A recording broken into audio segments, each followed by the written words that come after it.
Amados e queridos irmãos, graça e paz. Vamos continuar aqui a série da Epístola segundo escreveu João. E hoje vamos falar sobre discernimento espiritual, sobre falsos profetas. Como discernir um falso profeta segundo as Escrituras? Baseado nessa epístola, nessa série de estudos, vamos identificar um falso profeta. O apóstolo João nos detalha e nos dá esse esclarecimento de como identificar espíritos atuando no seio da igreja.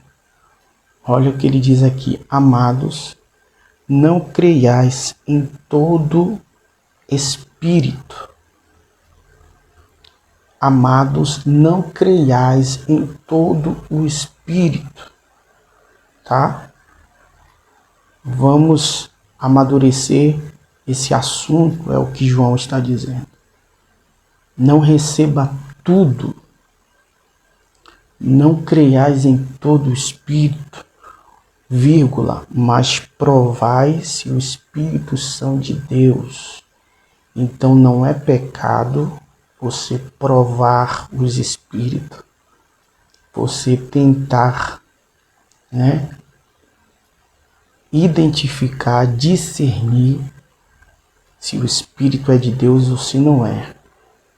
Não é pecado você colocar à prova os espíritos, porque já muitos profetas se têm levantado no mundo. Naquele tempo, o apóstolo João já tinha se levantado muitos falsos profetas. E hoje o que nós estamos vivenciando na igreja contemporânea e nesse século, parece que estamos vivendo tempos mais difíceis do que o apóstolo João viveu. E como discernir, como identificar? Ele vai explicar no verso 2 do capítulo 4. Nisso conhecereis o Espírito de Deus, dois pontos. Nisso conhecerei o Espírito de Deus. Todo espírito que confessa que Jesus Cristo veio em carne é de Deus. Nisso conhecereis o Espírito de Deus. Todo espírito que confessa que Jesus veio em carne é de Deus.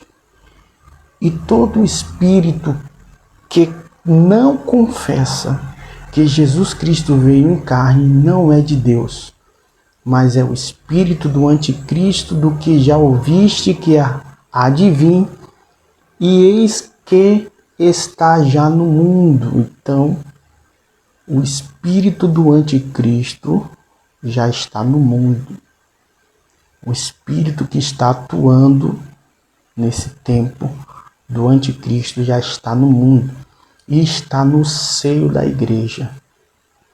Uma certa feita eu tive um sonho onde eu vi um espírito, e no sonho eu falei o capítulo 4 do versículo de número 2, isso aqui que nós falamos. Eu disse para o espírito que eu vi no sonho, eu falei: Jesus veio em carne ou veio em espírito? E ele falou: veio em carne. E aquilo acalentou meu coração, a minha alma, que eu sabia que era o próprio Espírito de Deus que estava ali, trazendo, se revelando para mim e me visitando no sonho. Então, coloque isso na tábua do seu coração para nunca mais sair. Como discernir o Espírito? Todo espírito do anticristo, todo espírito imundo, todo espírito de engano, ele não confessa que Jesus veio em carne, tá? Então, é assim que nós identificamos o espírito imundo, o espírito de anticristo, o espírito de engano que atua no seio da igreja nesse tempo. Aí ele diz no verso 4, filhinhos, sois de Deus e já os tendes vencido, porque maior é o que está em vós do que está no mundo. João está dizendo, você não pode temer os espíritos. Você não pode deixar o espírito do medo tomar conta de você, achar que o diabo, os seus anjos caídos, são maiores do que o espírito que habita em você. Porque todos esses demônios que tentam intimidar você, colocar medo em você, é porque ele sabe que se você se levantar, se você entender a palavra de Deus e o espírito que habita em você é muito maior do que o que está neles, do que eles, ele vai saber que você vai começar a atormentar o reino das trevas e quem vai ficar atribulado, opresso é o diabo e não você. Então você precisa saber a sua identidade em Deus, sua identidade em Cristo como filho de Deus, tá? O Espírito de Deus habita em você. Esse Espírito que rege o mundo, que criou o mundo, que estava desde o princípio da criação, que pairava sobre as águas, hoje ele habita dentro de você. Olha o que diz aqui. Porque maior o que está em vós do que o que está no mundo. Do mundo são, por isso falam do mundo e o mundo os ouve. Então, aquele que é do mundo ouve as coisas do mundo. Aí ele fala, nós somos de Deus e aquele que conhece a Deus ouve-nos. E aquele que não é de Deus não nos ouve. Então, não se preocupe se as pessoas não derem ouvido às suas experiências que você tem com Deus, não derem ouvido à palavra de Deus. Isso aí revela que essa pessoa não é de Deus, porque não vai ouvir o que Deus tem a falar. Elas vão preferir ouvir as coisas do mundo, as coisas da terra, do que as coisas de Deus. Né? Então, os que são do eterno, os que são de Deus, conhecem a Deus e ouvem-nos. Então, nem todo mundo conhece a Deus, nem todo mundo tem intimidade com Deus. Porque a pessoa que não é de Deus, ela não vai parar para te ouvir. Ela não vai te dar ouvidos. Mas isso não significa que você deve ficar triste, abatido. Isso não significa que você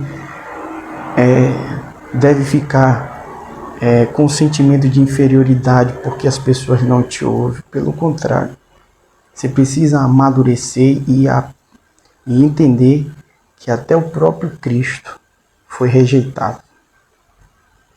Porque o próprio Cristo falou que as minhas ovelhas ouvem a minha voz e quem não é do meu rebanho não vai parar para me escutar.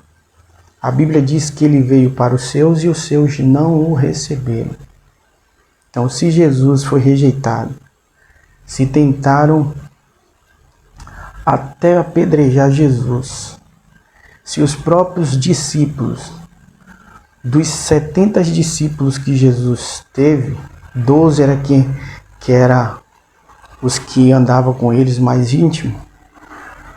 E quando Jesus falou que o seu corpo, que o pão é o seu corpo e o vinho é o seu sangue, quem não comer de mim não tem parte comigo, outros discípulos foram embora. Deixaram Jesus. Sabe o que Jesus falou? Vocês também vão embora? Porque não estou aqui para prender ninguém. Se vocês quiserem ir embora, podem ir.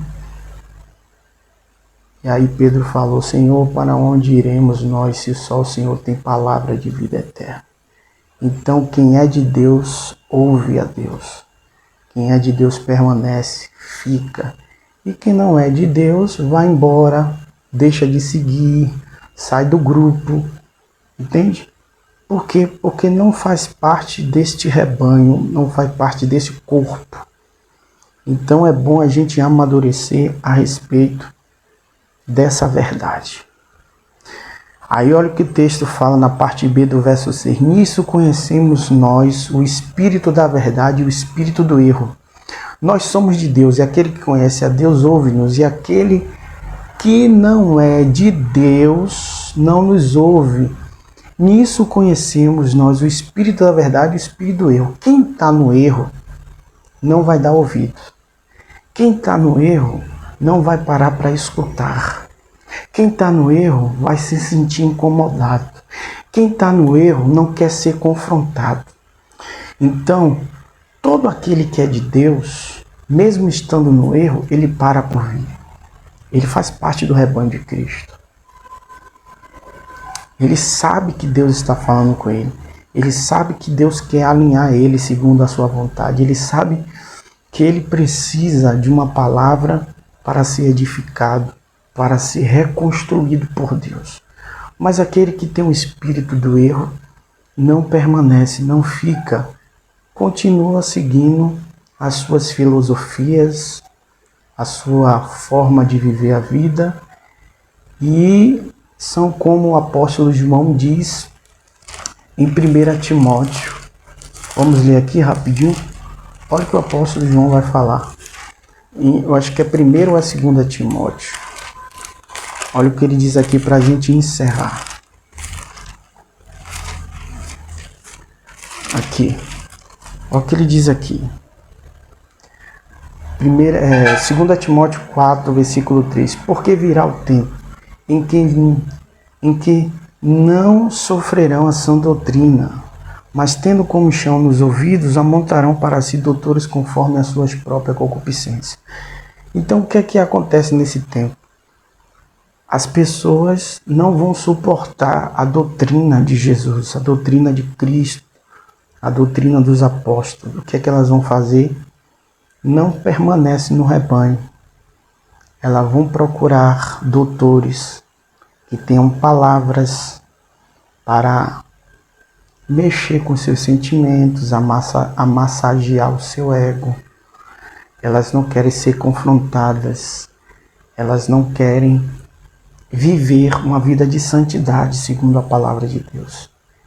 Então, não fique triste se pessoas deixarem de seguir você, rejeitar você, porque na verdade já está escrito que tudo isso aconteceria, ok? Então o apóstolo Paulo está instruindo o próprio Timóteo a respeito desse tempo, o tempo que ele vivia e nesse tempo que nós estamos vivendo, porque a palavra de Deus é atual. Então, Timóteo, você vai pregar, vai ter pessoas que vai deixar de te seguir, vai ter pessoas que não vai mais voltar para ouvir a mensagem, porque se levantou muito falsos profetas nesse tempo. Então, há muitas mensagens, há muitos evangelhos, mas o evangelho é o mesmo, ele nunca mudou. Assim como Deus é o mesmo ontem, hoje e eternamente, o evangelho continua sendo o mesmo, né? E o evangelho que não me confronta é o evangelho que não me transforma. Deus abençoe e fica na paz do Senhor. Me segue aí para termos mais seguidores aí no YouTube e levar essa mensagem para mais pessoas, tá bom? Fica com Deus, um abraço.